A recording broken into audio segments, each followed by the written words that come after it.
دوجار نزیکەی 2000 هاوڵاتی گوندەکانی مەهانە و باقرت و نەسیر و خرەبەردان توانیویانە خۆیان لەدەست چەکدارانی داعش ڕزگار بکەن و بگەیەنە ژێر دەستی هێزەکانی پێشمەرگە.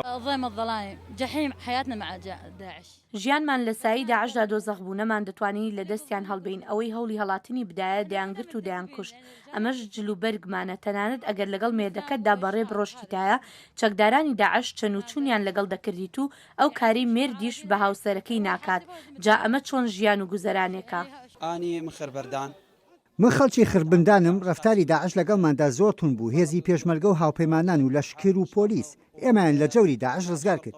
ئێمە بۆ 2 ساڵ لەژێر جەوروستەمی چەکدارانی داعشدا بووین بە هەوڵی پێشمەرگە و پیاوچاکان لە دەستیان ڕزگارمان بوو. بەرپرسانی سیاسی و ئیداری هەرێمی کوردستان و بەغدا و دەستگاکانی خێرخوازی ناوخۆ و بیانی هاتنە ناو ئەم ئاوارانە و بەڵێنی هەموو جۆرە هاوکاریەکی پێویستیان بەم ئاوارانەدا. الحكومة المركزية احنا نمثلها ئێمە نوێنەرایەتی حکومەتی ناوەندی دەکەین. ئێمە ڕۆژانە کار لەگەڵ خانەوادە ئاوارەکاندا دەکەین ئەوانەی لە گوندەکانی ناوچەکانی شەڕ هەڵدێن ئەوەی بۆمان بکرێت بۆ دابینکردنی پێداویستەکانی گوزەرانی ڕۆژانە ئەنجامی دەدەین.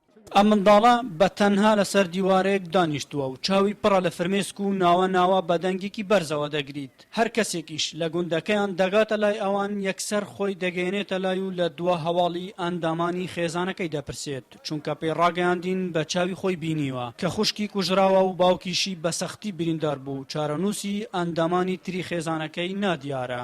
ئەختی ماتت. خوشکەکەم و کوڕی مامم مردن بەڵام باوکم ملی بریندار بوو هەروەها براکەشم سەری بریندار بوو.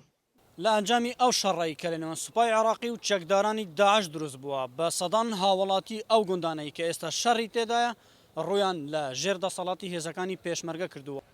ئەحمەد زێباری دەنگی ئەمریکا مەخموور